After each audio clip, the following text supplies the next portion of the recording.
자, 연금의 현가계수 한번 보겠습니다.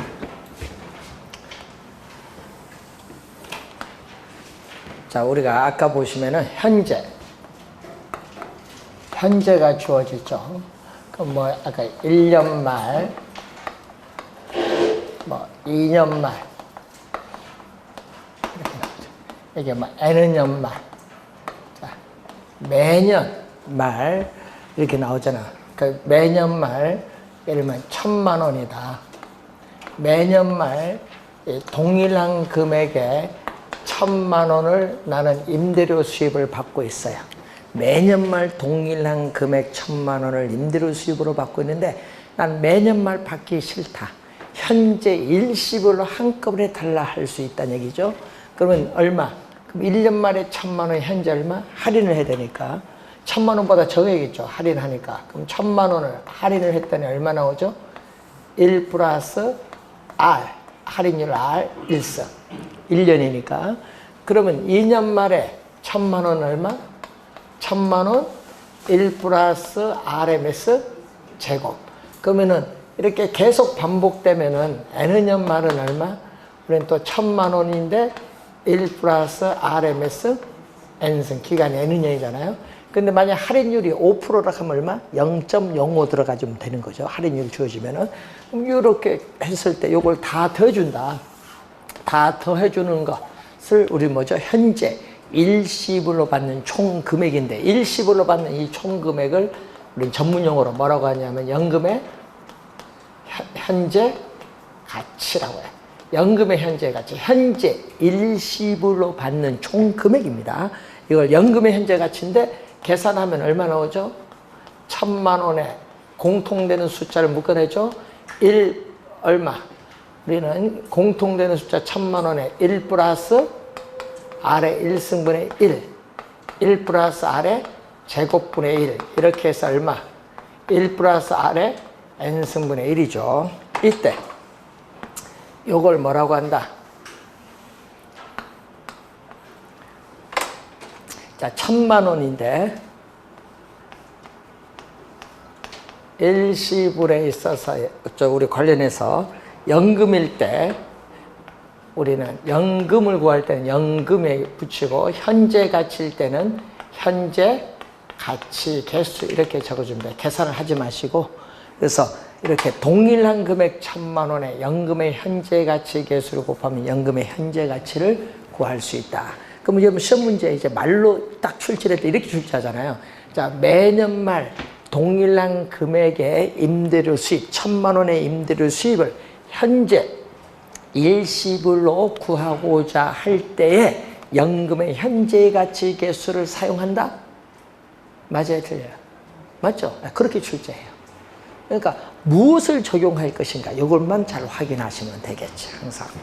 자, 그러면은 이 수식은 얼마? 요 수식은 A, 요 금액이죠. 1,000만 원. 요걸 A라고 본다면은 A는 얼마? A는 양변에 뭘로 나눠줬죠?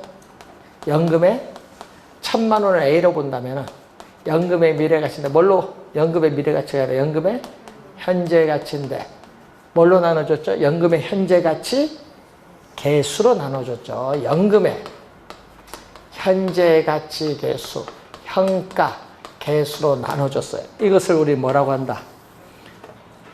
이것을 전문용어로 저당상수라고 해요. 저당상수. 자, 그러면 저당상수인데 요거 두 개 곱하면 또 얼마? 1. 역수. 연금의 현재 가치 개수와 저당상수 역수. 작년에 또 보기로 출제를 했어요. 연금의 현재 가치 개수와 저당상수는 역수 관계이다. 자, 그리고 여러분 올해 시험에 계산 문제 중요하죠. 올해 시험에 계산 문제 출제를 요 수식에서 하는데 이때 요 A가 뭐다? A를 우리는 대출을 받았을 때 매기간 갚아나가는 부채 서비스액. 부채 서비스액을 다른 말로 원리금 뭐다? 상환액인데 이때 연금의 현재 가치, 현재 일시불로 받는 거죠. 현재 주택융자금은 여러분 현재 일시불로 한꺼번에 대출 받잖아요. 이건 주택융자금이 뭐다? 대출금이죠. 이 대출금에 뭐를 곱해주면? 저당 상수를 곱해주면은 부채 서비스액 원리금 상환액을 구할 수 있다. 이때 무슨 방식? 이때는 대출 받을 때 우리는 원리금, 균등 상환 방식이다. 이걸 우리는 뒤에서 약어로 CPM이라고 하는데, 여러분 29회 시험에는 뭘로 나오는지, 26회는요 원리금으로 출제했어요. 26회. 29회는요 이걸 원금으로 출제했어요. 또 말이 왔다 갔다 하면 안 돼요. 원금이 아니라 뭐다? 원리금이에요. 요 수식, 지금 요 수식 지금 나오고 있는데, 요 수식 있죠? 요 수식은 시험 문제 올해 반드시 출제가 되는 수식입니다. 올해. 하여튼 꼭 암기해놔야 돼요. 예? 올해 진짜 내거든요. 계산 문제에 걸리든 어느 뭐에 걸리든 하여튼 걸리긴 걸려요. 이거 모르면 안 되는 수식.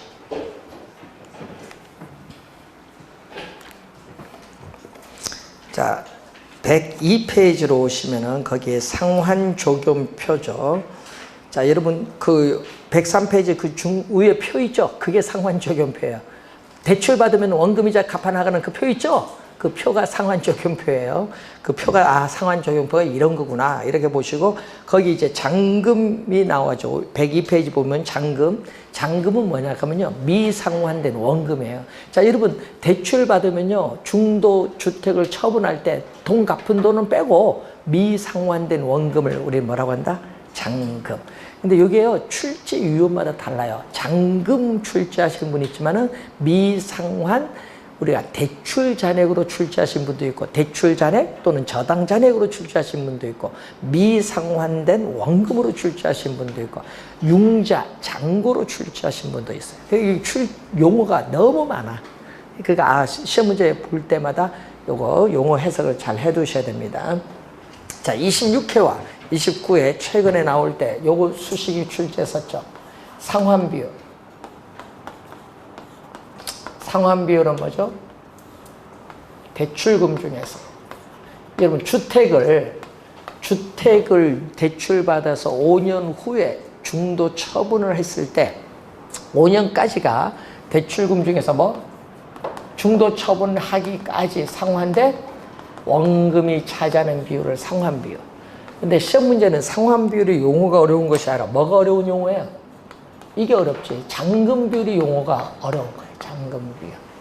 잔금 비율은 또 대출금 중에서 뭐가 차지한다? 대출금 중에서 미상환된 원금. 여러분 미상환된 원금을 뭐라고 하죠? 다른 말로 할까? 잔금. 미상환된 원금을 잔금이라고 해요. 대출금 중에서 미상환된 원금이 차지하는 비율인데, 자, 대출금이 1억이다 분모, 상환된 원금 3천, 미상환된 원금 7천, 합치면 얼마? 1억이죠. 그럼 분모 분자 1억이니까 얼마? 1. 요거 26회 때는 1로 출제했고요. 29회 때는 요거 0으로 출제했어. 0이 아니라는 거. 0이 아니라 뭐다? 1이다.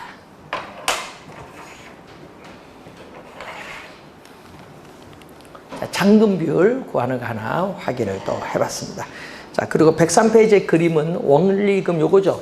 103페이지는 원리금 균등 상환 방식의 그림인데, 그림에서 보듯이 첫 번째 달에 이자는 가장 많고 원금은 가장 낮아요. 기간이 경과할수록 원금 상환액은 점점 늘어나고 있고 이자 지급액은 점점 감소하고 있다. 그리고 그 곡선 만나는 점 있죠. 그 만나는 점 보시면요, 만기에 약 몇 분의 3분의 2, 만기에 약 3분의 2 정도 지났을 때 대출금의 약 반 50%가 상환되었다고 볼 수 있다. 지금 무슨 방식? 원리금 균등 상환 방식의 그림을 하나 보고 있습니다. 이것은 금융 이론감 또 한 번 배우는 내용입니다. 자, 104페이지로 넘어오시면은 영업의 현금 흐름. 자, 시험 문제 작년에는 이론 하나 또 평가 이론의 수익환원법 가지고 계산까지 해서 두 문제에 걸쳐서 출제를 한 건데, 요거는요, 평가이론에서도 관련돼 있기 때문에 상당히 중요한 수시고, 최근에 우리가 25회부터 30회까지 6년 동안 말로, 이론으로 계속 출제했습니다. 그래서 최근에 계산 문제보다는 말로. 그러니까 요 수식은 꼭 암기를 하고 다니셔야 될 수식이 105, 6페이지, 104, 5, 6, 104페이지, 105페이지, 106페이지 나오는 수식 3개가 뜨고 있는데 하여튼 잘 보시기 바랍니다. 자본이득세는 공부할 필요 없어요. 여러분 자본이득세는 양도소득세 계산인데 요건 여러분 세법에 가서 배우는 거고, 요거는 계산 문제는 자본이득세는 할 필요가 없습니다. 자, 우선은 부동산을 취득을 했어요. 자, 취득을 할 때는 뭐 갖고? 총 투자금 금액, 총 투자금 금액을 가지고 취득하는데, 총 투자금 금액은 뭐죠? 내 돈, 자기 자본을 다른 말로 지분 투자액에다가, 지분 투자액에다가 뭐 남의 돈, 타인 자본, 대표적으로 금융기관에 뭐 대출을 받아서 우리는 총 투자금 금액 가지고 취득을 했어요. 취득을 하면 뭐를 해야 돼? 부동산을 보유하는 동안 뭐를 해야 돼? 운영. 그럼 여러분 5년 보유하다가 처분한다. 그럼 5년 보유 기간 동안 운영에 따른 돈 다 구해야 돼. 그러니까 임대료 계산 몇 년? 1년 기준 계산이니까 5년 보유면 몇 번 계산해야 돼? 5번. 5번 계산하는 동안 여러분 시간은 가요. 그럼 꼭 출제할 때는 꼭 시험에 붙여. 첫 해를 딱 붙여. 첫 해만 계산하라는 얘기예요. 그래서 영업의 현금 흐름을 계산해야 돼. 부동산 운영, 영업에 따른 뭐를 계산? 현금 흐름. 자, 운영, 영업에 따르는 현금 흐름을 계산하는 과정, 이 수식은 매년 출제한다. 하여튼 무슨 수를 쓰든 남겨놔야 돼. 자, 우선 단위. 자, 여러분 시험 문제 1제곱미터로 출제할 수도 있고, 한 호로 출제할 수 있고, 한 실로 출제해서 업무용 부동산 같은 경우는 한 실, 임대주택일 경우는 뭐 한 호, 토지일 경우는 뭐다? 1제곱미터 이런 식으로 출제할 수 있거든요. 단위당 예상되는 항상 임대료 계산은 뭐죠? 연간. 그럼 시험 문제에 가끔 여러분이 틀리라고 월 임대료 200만 원 이렇게 내버려. 그럼 월 하면은 몇 개월 곱해줘야 돼? 12개월 곱해주면 돼. 그래서 연간입니다. 연간 임대료에다가 뭐를 곱해줘? 임대 단위수. 자, 그럼 예를 들어서 임대 단위수가 40실이다. 그럼 이 40실을 100% 완전히 임대되었을 때 얻을 수 있는, 100% 완전히 다 임대됐어요. 얻을 수 있는 최대한의 임대료 수입을 전문용어로 가능 총소득이라고 해. 거기 보면 가능 총소득. 총은 뭐죠? 총은 그로스예요. 총은 그로스 또는 조라고 하죠. 총은 가능 총소득, 가능 조소득. 거기에 포텐셜이라는 단어가 잠재라고도 번역해. 그래서 여러분 글 읽다 보면요, 가능이란 말 많이 나오는데 가능 나오면 잠재라. 포텐셜은 영어 단어를 번역한 거예요. 우리는 가능 이런 거 번역 이렇게 한 잠재 총소득 이렇게 번역하는데, 번역하신 분이 그렇게 또 출제위원이 그렇게 쓰더라고요. 가능 총소득 또는 잠재 총소득 이라고 생각하시면 돼요. 자, 여기다가 100% 완전히 임대되기 어렵죠. 여러분 가끔 있잖아요. 임대차 계약 기간이 끝나서 새로 임차인 들어올 때 또 빌 수도 있잖아요. 공실이 생길 수도 있거든요. 그래서 공실이 생길 수 있어요. 공실만 생길 수 있어요? 자, 요즘에 또 뭐가 있다? 돈 안 갚는 게 있지. 임차인이 임대료를 지불하지 못하는 경우가 있어요. 임차인이 임대인에게 임대료를 지불하지 못하는 경우를 뭐라고 한다? 불량부채. 불량부채라고 또 하면 좋은데, 가끔 이것을 시험 문제에 또 회수 불가능한 임대료 수입으로 또 말을 바꿔서 출제하게 돼요. 회수 불가능한 임대료 수입을 다른 말로 뭐라고 한다? 불량부채. 자, 그런데 문제는 영업의 현금 흐름만 있는 것이 아니라 또 영업 외도 있어요. 이걸 기타 소득 또는 기타 수입이라고 해요. 기타 소득, 기타 수입인데 이건 영업 외입니다. 영업의 현금 흐름이 아니라 이거는 뭐다? 영업 외. 영업 외에 있어서의 수입. 뭐가 있어요? 우리 건물, 우리 여기 있는 건물도 뭐를 봐요? 여러분이 주차료 수입 받죠? 요건 영업의 현금 흐름이 아니라 영업 외의 수입이야. 주차료 수입. 또 지금은 많이 없는데 자판기, 우리도 있네. 자판기 수입. 이런 거. 대학교 가면 자판기 많이 있잖아요. 요 수입. 옛날에 대학교 가시면 여러분 커피 뽑아 먹을 때 얼마 뽑았어요? 여러분 대학교 다닐 때, 자판기 커피 뽑았을 때. 안 다녀봤어요? 얼마 뽑았어요? 100원? 옛날 100원 안 했는 거야? 그럼 또 대학 다니는 시기가 다르네.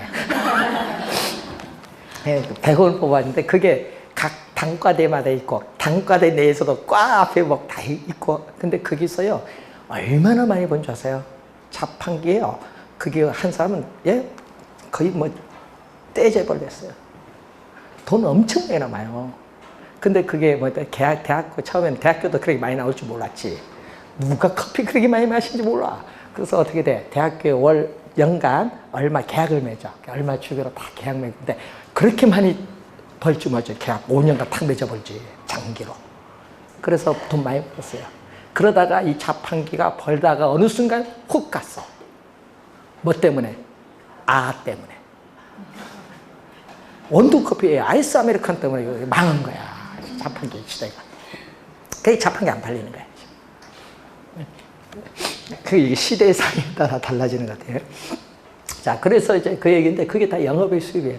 또 요즘에 우리나라 요즘 뭐 1인 가구가 많죠. 요즘 뉴스 보면 그거 뭐라 해요? 요즘 집에서 혼자 술 드시는 건 또 뭐라 해요? 혼술. 또 혼밥. 맞아, 혼밥. 이게 있어서 편의점 매출이 엄청 늘었대요. 그것 때문에. 1인 가구. 우리나라 지금 전체 가구에서 1인 가구가 차지하는 비 39%예요. 그러니까 앞으로 넓은 평형수는 많이 필요 없어요. 결혼을 안 하니까.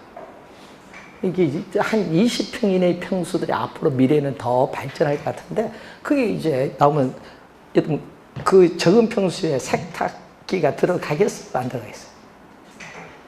안 들어갈 것 같은데? 그러니까 뭐를 해요?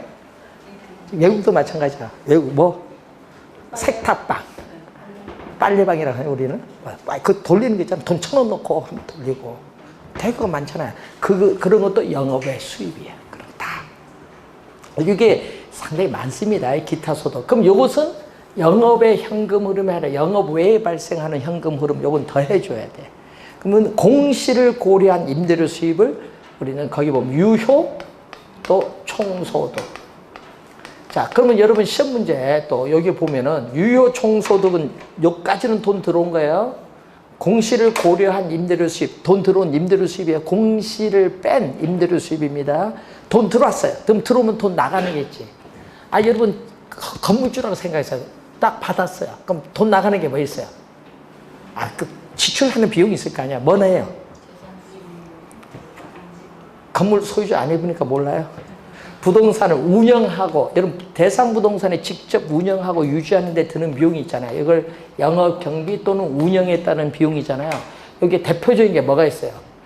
시험 문제 많이 나옵니다. 여러분이 뭐 재산세, 재산세, 뭐 종합부동산세 하면 종합부동산세까지 포함시키면 되고, 또 화재보험료는 소멸성 보험료. 여러분 한 번 내면 없어지는 거죠. 화재보험료는 무슨 보험료? 소멸성 보험료. 요거 말고 또 뭐 많잖아요. 유지비, 관리비, 수선비, 전기요금, 전기세, 수도요금, 각종 수수료, 또 관리회사에 대한 관리가 이루어지면 관리인에 대한 뭐가 있다? 급여, 봉급이 있어요. 그런데 시험에 나올 때 주의해야 될 건 또 뭐는 안 돼요? 소유자 봉급은 된다 안 된다? 안 돼요.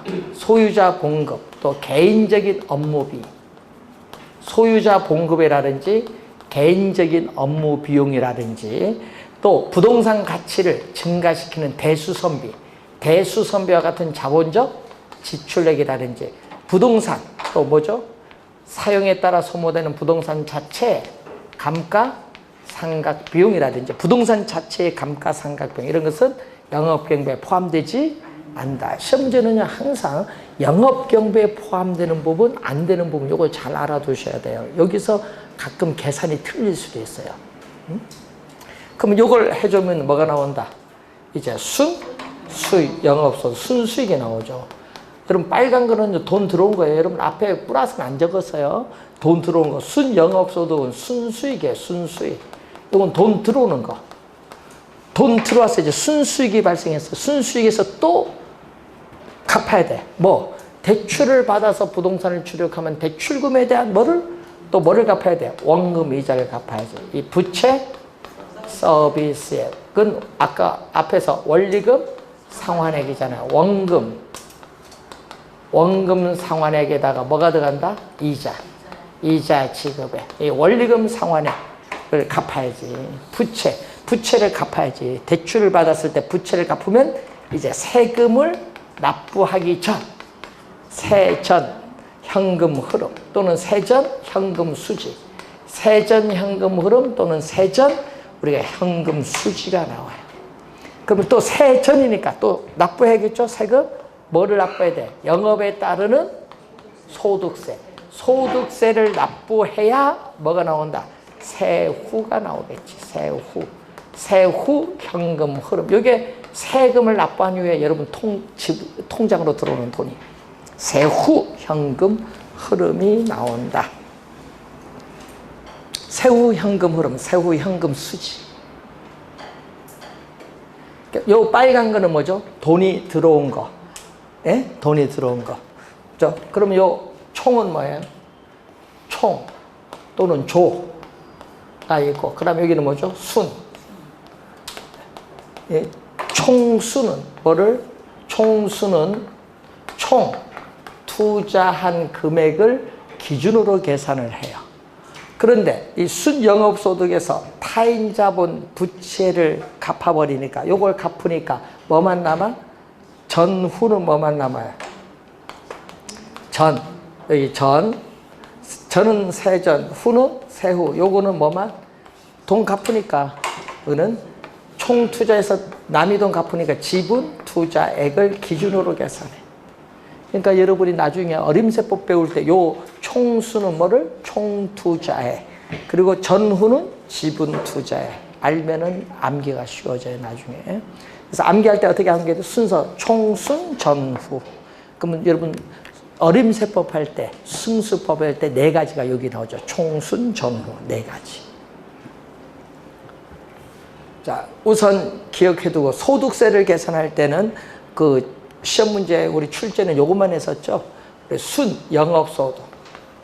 순영업소득에서 자, 여러분이 15년 지나서 나는 부엌에 가구를 교체를 해야 되겠다. 한샘 가구로 나는 교체하는데 교체비용이 많이 들어요. 그러니까 매년 일정한 금액을 뭐 해나간다? 적립을 해나가. 이걸 전문용어로 뭐라고 하죠? 대체 충당금이다. 여러분 대체 충당금은요, 플러스는 세금 공제의 대상이 되지 적립금은 요거 세금 공제가 안 돼. 그런데 뭐는 세금 공제가 되냐? 여러분 대출금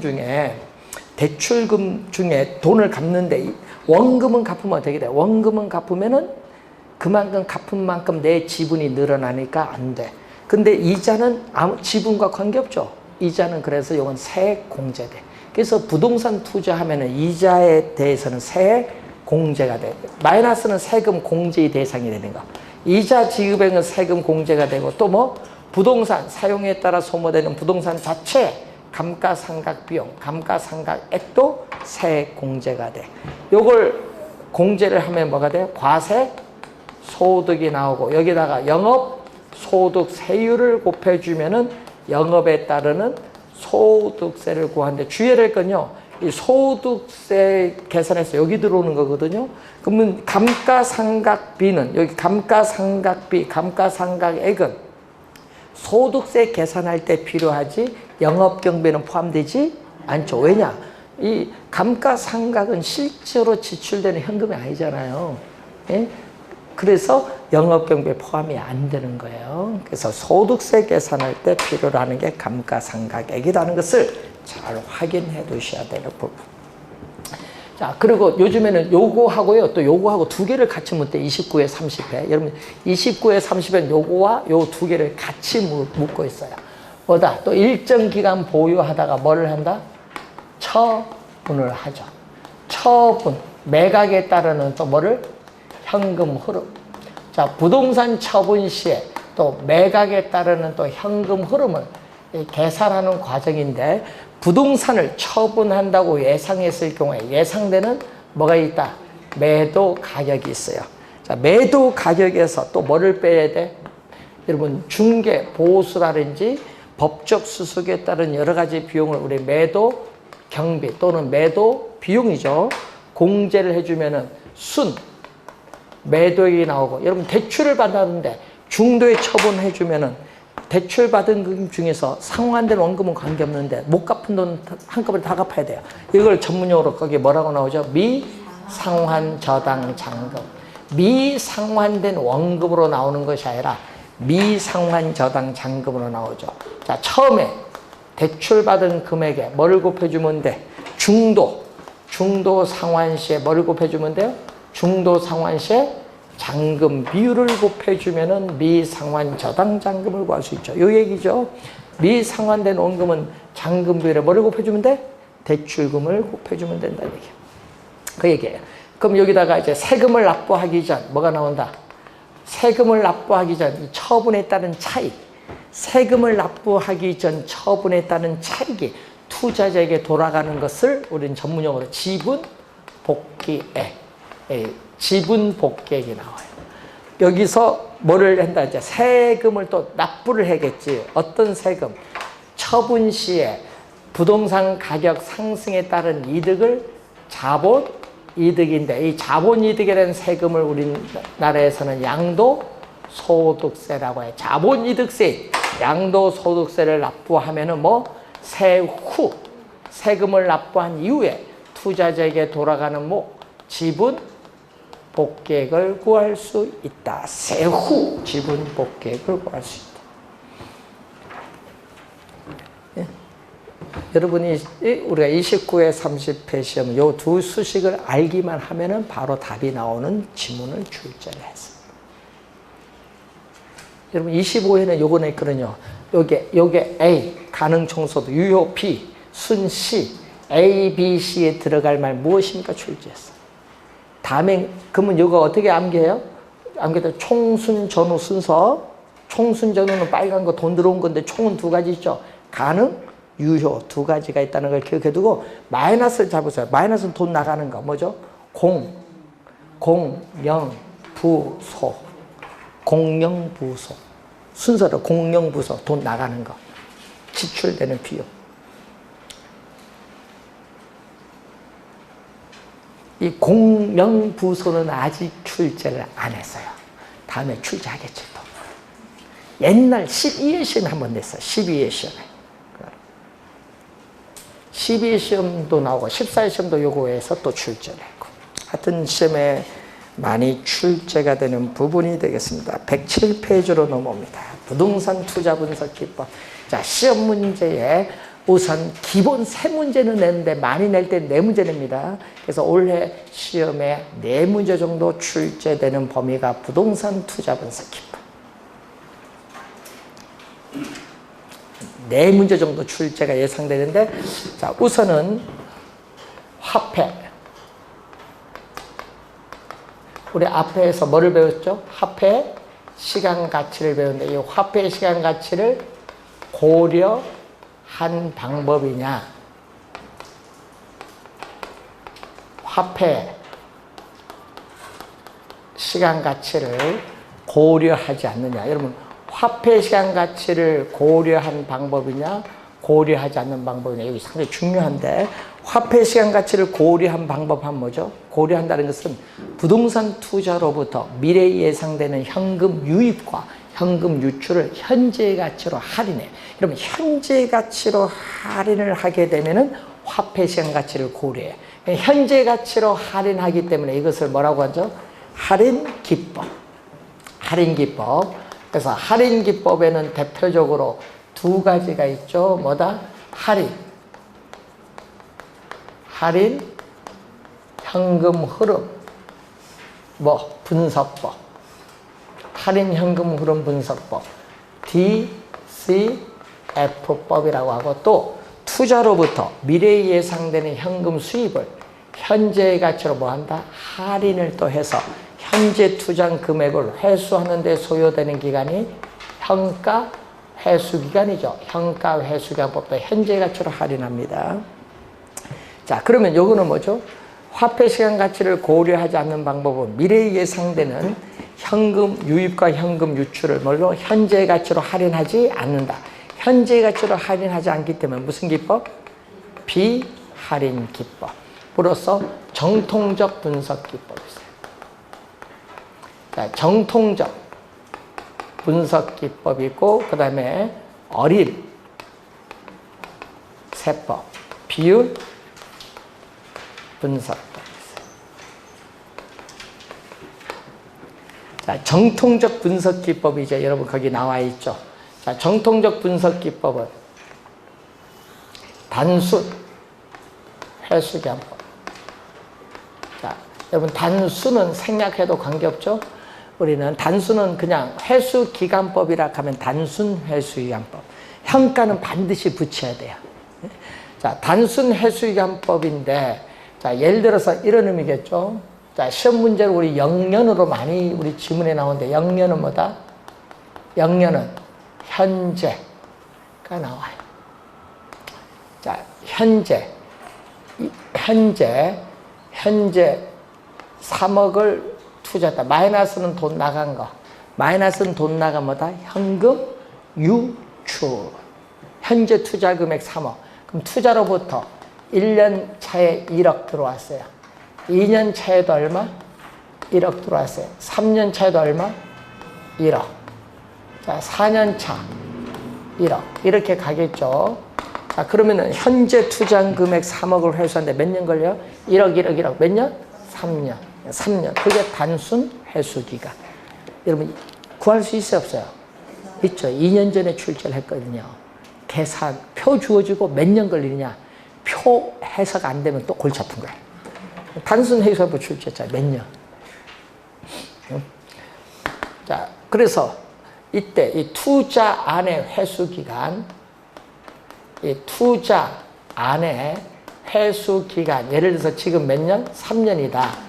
이 3년이 기업이 목표로 하는 회수 기간인데 여기 5년이다. 목표로 하는 회수 기간은 5년인데 5년보다 더 빨리 회수했다. 몇 년? 3년에 회수했다. 그럼 투자를 더 빨리 회수하니까 투자를 하겠지. 그런데 투자 안의 회수 기간이 목표로 하는 회수 기간 비해 이게 더 길었어요. 5년인데 여기 몇 년?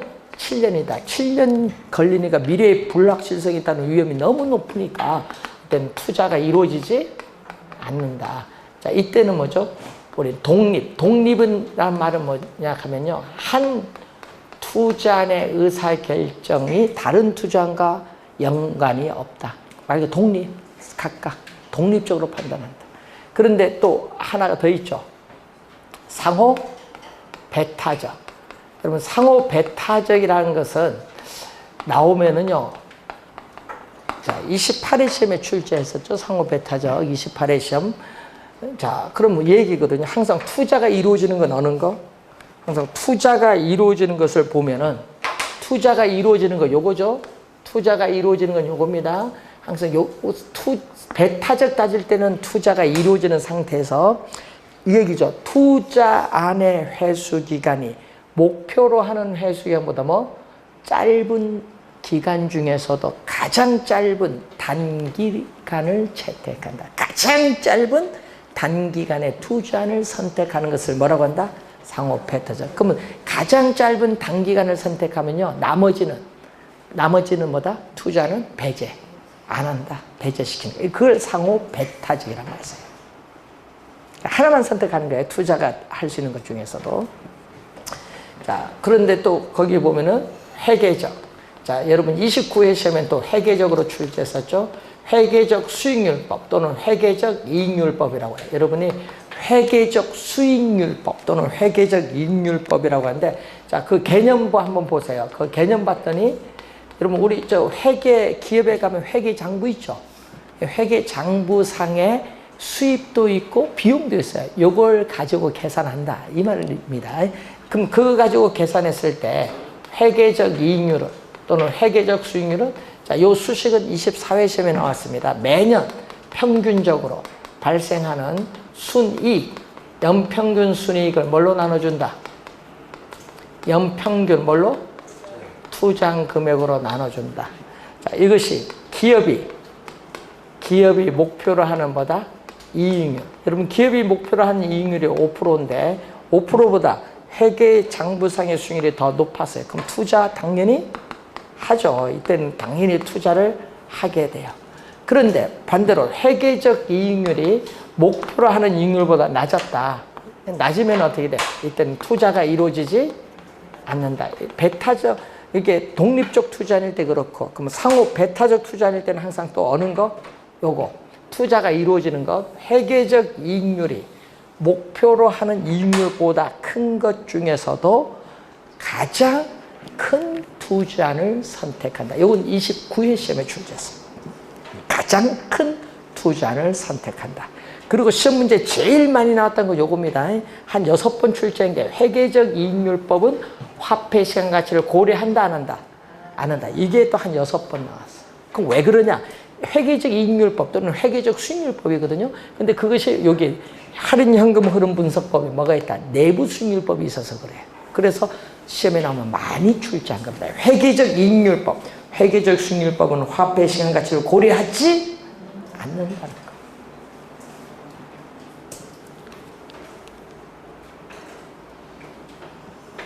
자, 그 내용을 지금 거기 설명을 하고 있습니다. 자, 여러분 교재 108페이지 보시면은 할인 현금 흐름 분석법인데, 자, 부동산 투자로부터 요거죠. 미래에 예상되는 현금 유입과 유출을 현재의 가치로 할인을 한 다음에 투자 결정을 하는 방법을 얘기하는데, 항상 뭐를 기준?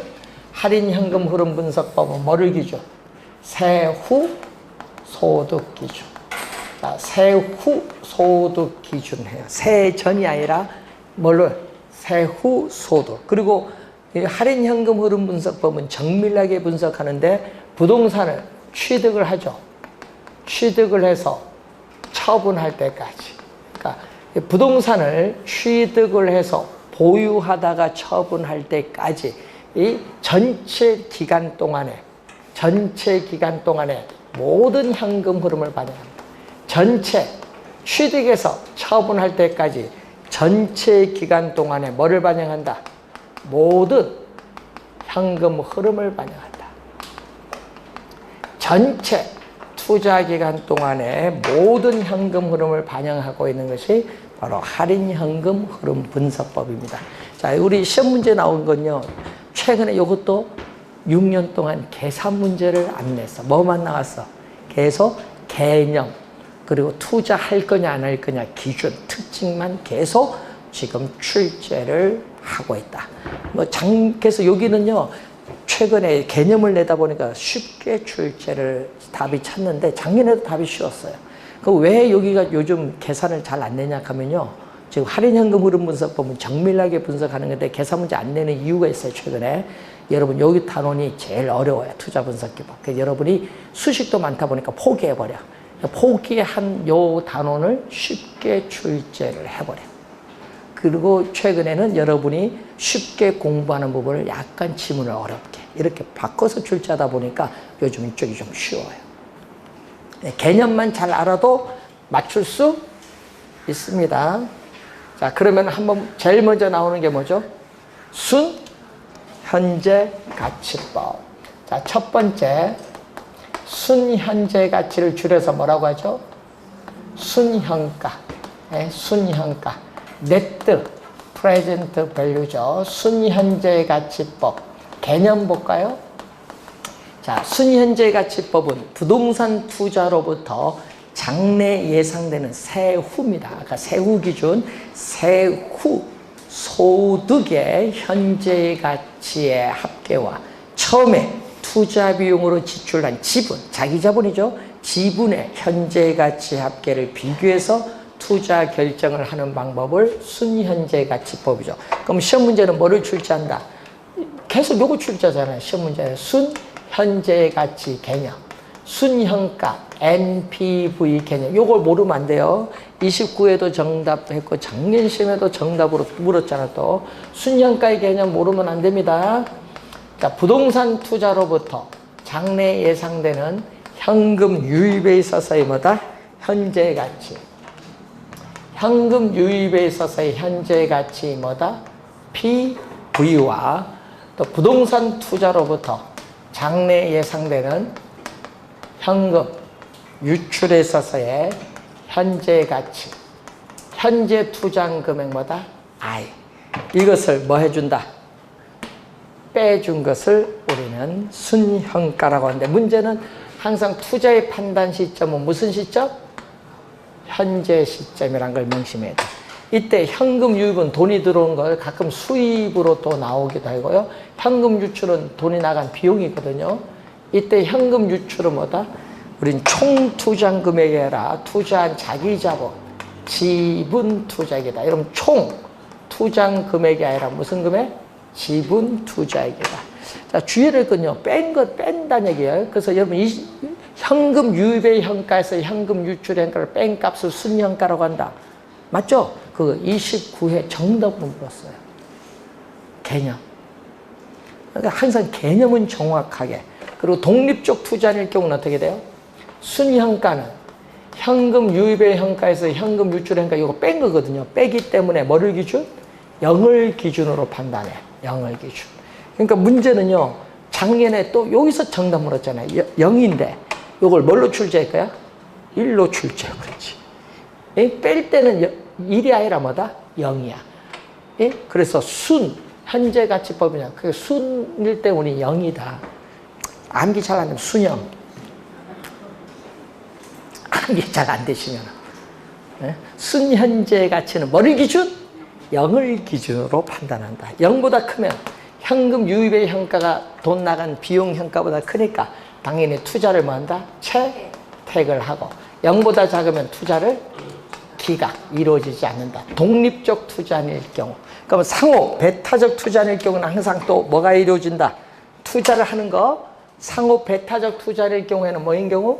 순현가가 뭐 0보다 큰 투자안 중에서도 순현재 가치가 뭐 가장 큰 투자를 선택하고 나머지는 배제시키는 것을 뭐라고 하죠? 상호 배타적 투자. 부의 극대화 원칙에 따라 그렇습니다. 부 재산의 극대화 원칙에 따라서.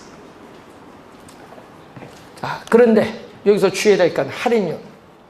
할인율은 어떻게 돼요? 자, 미래에 예상되는 현금 유입과 현금 유출을 현재 가치로 할인할 때 할인율로서 자본 비용이 뭐를 사용한다? 요구 수익률을 사용한다. 근데 여러분 요구 수익률은 사람, 투자 주체 사람에 따라 동일하다, 다르다. 다르죠. 요구하는 최선의 수익률 다 다르지. 그러니까 투자 주체에 따라 요구 수익률은 달라질 수 있다. 그러면은 여러분 할인율을 알아야 돼요. 할인율을 알아야 현재 가치로 할인한 다음 순현가를 계산하거든요. 그래서 순현가를 계산하기 위해서는 사전에 미리 할인율인 요구 수익률이 결정되어져야 한다는 거. 자, 또 시험에 많이 나오는 질문 하나 또 볼까요? 자, A 투자안의 순현가가 1억, B 투자안의 순현가가 3억이다. 그럼 각각 투자안의 순현가의 합이 A와 B에 동시에 투자했을 경우에 순현가가 4억이 되느냐? 되더라는 얘기예요. 이게 성립해요. 왜? 금액으로 표현됐기 때문에. 그래서 각각의 순현가의 합이 함께 투자했을 경우 순현가와 같다는 얘기죠. 이걸 가치 가산의 원리라고 해. 가치 가산의 원리가 성립한다. 가치 가산의 원리가 성립을 하기 때문에 투자자의 부를 항상 뭐 한다? 극대화시킨다. 투자자의 부는 뭐죠? 재산, 웰스를 의미하죠. 투자자의 이 재산, 부를 뭐해? 항상 뭐 한다? 극대화한다.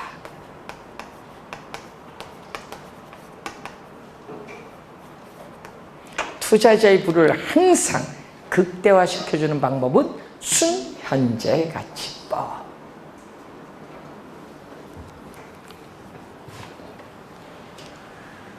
자, 순현재 가치법을 응용해서 나타난 두 번째가 바로 뭐죠? 수익성 지수법. 순현재 가치법을 응용해서 나타난 수익성 지수법. 자, 이 얘기거든요. 자, 예를 들어서 A 투자안, B 투자안, C 투자안인데, 자, 순 현재 가치가 1억이다. 자, 1억이면 어떻게 돼요? 다 0보다 크죠. 순현가가 0보다 크면 투자를 채택을 해. A, B, C 다 채택을 하는데 어느 걸 선택해야 될지 잘 모르겠어. 이때 우리는 수익성 지수를 사용해요. 뭐가 다르다? 투자들의 순현재 가치는 똑같을 때 투자 금액이 달라. 투자 금액 I가 다른데 A는 10억을 투자했고 B는 10억을 투자했고 C는 20억을 투자했다. 그럼 여러분 상식적으로 여러분 어느 걸 선택? 여러분 상식적으로 여러분 뭘 선택? A를 선택해야지 여러분은. 그럼 비교합니다. 다른 투자 대상 B, C와 비교했을 때 A를 선택한다. 다른 투자 대상과 비교할 때 여러분은 뭐를 사용한다? 상대적이란 말을 사용해요. 상대적. 다른 투자 대상과 비교할 때는 뭐를 붙인다? 상대적. 그래서 다른 투자 대상과 투자 규모가 다른 다른 투자 대상과 비교를 하기 때문에 상대적 수익성을 나타낸다. 상대적 수익성.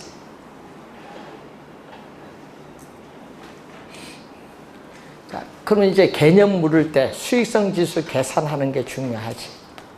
자, 수익성 지수. 여러분 올해 좀 주의 많이 해야 돼요.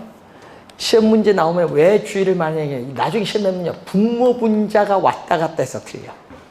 여기가 분자는 돈이 들어온 유입이고, 분모는 돈이 나간 뭐다? 유출. 여기서 틀려. 여기서 바꿔버리거든요. 이 분모분자를. 현금, 돈 들어온 유입의 현재 가치를 뭘로 나눠준다? 현금, 유출의 뭐? 현재 가치 I로 나눠요. 분모분자. 이렇게 될 때 우리는 뭐를 기준으로 한다? 1. 분모분자일 때 0이 아니라, 분모분자일 때는 0이 아니라 2를 기준. 2를 기준. 양변을 현금 유출의 현가로 양변을 곱해야 되기 때문에 뭐를? 2를 기준. 2를 기준으로 했을 때 1보다 크면 현금 유입의 현가가 현금 유출의 현가보다 크니까 투자를 채택하고 1보다 작으면 투자가 이루어지지 않는데 항상 우리는 뭐를 기준으로 한다? 2를 기준한다. 수익성 지수. 이렇게 분모 분자 주어질 땐 2를 기준. 비율이죠. 분모 분자 비율로 주어질 땐 또 가치 가산의 원리가 성립하지 않아요. A의 수익성 지수와 B의 수익성 지수의 합은 어떻게 돼요? A와 B에 함께 투자했을 경우에 수익성 지수와 같지 않다. 왜? 분모 분자 비율로 표현되고 있기 때문에 성립하지 않아요. 가치 가산의 원리는 성립하지 않고, 여기는 할인율이 또 뭐죠? 응용을 했잖아요. 요거 현재 가치로 구하는 할인율로서 뭐를 사용한다? 순현재 가치법을 응용했기 때문에 이걸 뭘? 할인율로서 뭐를 사용? 요구 수익률을 사용합니다. 할인율로서 요구 수익률을 사용한다.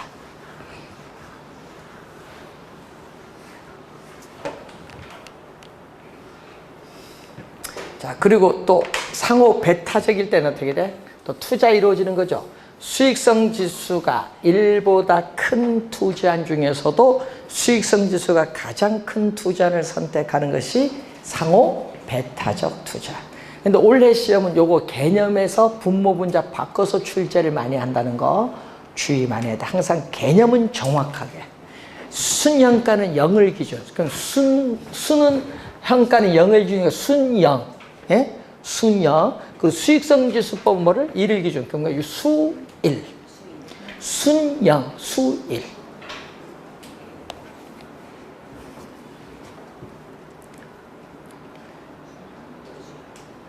옛날 뭐 철수야 놀자 돼서 순영아 놀자.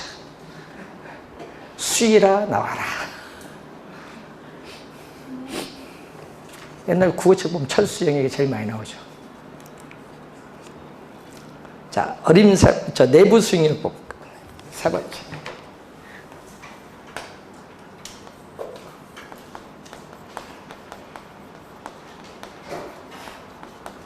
자, 내부 우리가 수익률법 I, 알파.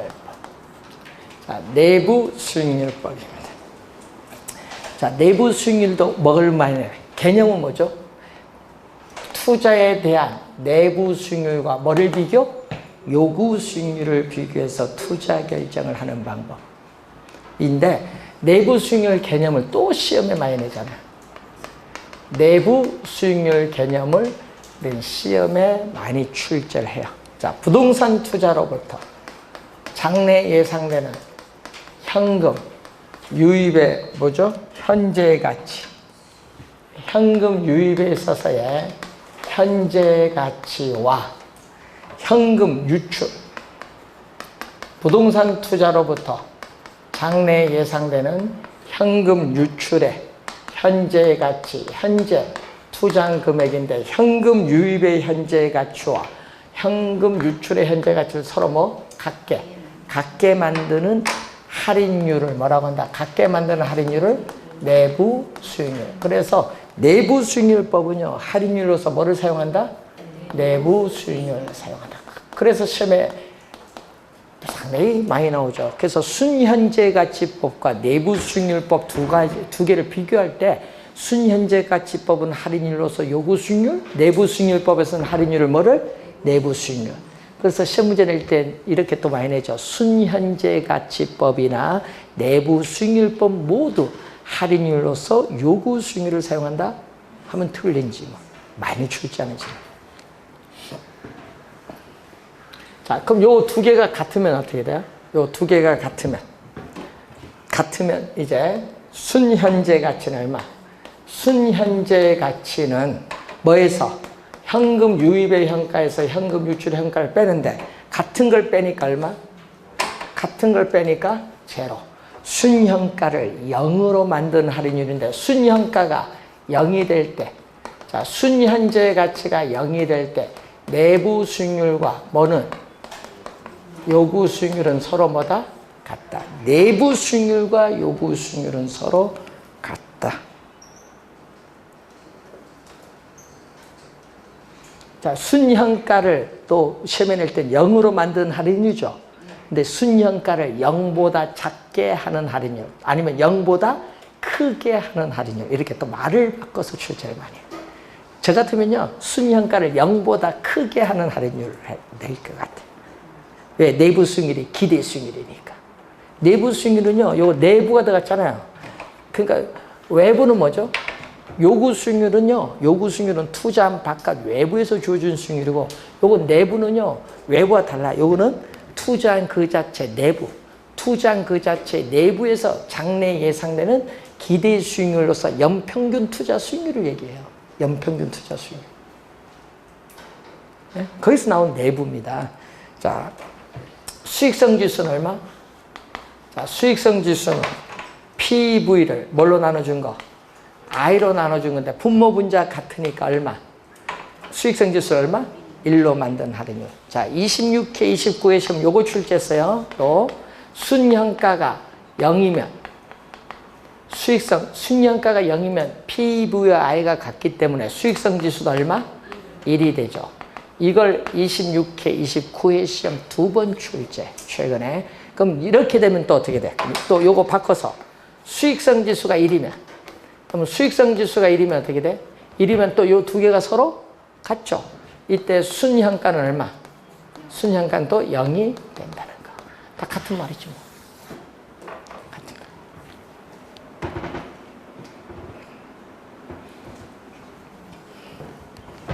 자, 내부 수익률. 내부 수익률은 기대 수익률이라고 했어요. 이때 자본 비용인 요구 수익률보다 크면 투자를 뭐 한다? 채택을 하고, 내부 수익률이 요구 수익률보다 작으면 투자가 이루어지지 않는다. 여러분이 시험 문제 29회 시험에 2년 전에 요구 수익률을 뭘로 출제했냐 하면요, 투자가 이루어지기 전에 투자할 거냐 안 할 거를 판단했는데 시험 문제 요구 수익률 대신에 뭘로 출제한 거야? 실현 수익률로 출제했어. 실현 수익률이 아니라 무슨 수익률? 요구 수익률과 판단합니다. 그리고 또 요거죠. 상호 배타적 투자일 경우는 어떻게 돼? 내부 수익률이 요구 수익률보다 큰 투자안 중에서도 내부 수익률이 가장 큰 투자안을 선택하고 나머지는 배제시키는 것이 상호 배타적 투자안이 된다. 자, 내부 수익률법은 또 요게 성립 안 해요. A, 투자안의 내부 수익률이 10%다. B, 투자안의 내부 수익률이 20%다. 더해주면 30%가 안 돼요. A와 B에 함께 투자했을 경우에 수익률이 30%가 안 되고 뭐 10 몇 프로가 돼요. 30%가 되는 것은 아니다. 그래서 뭐가 성립하지 않는다? 가치 가산의 원리가 성립하지 않아요.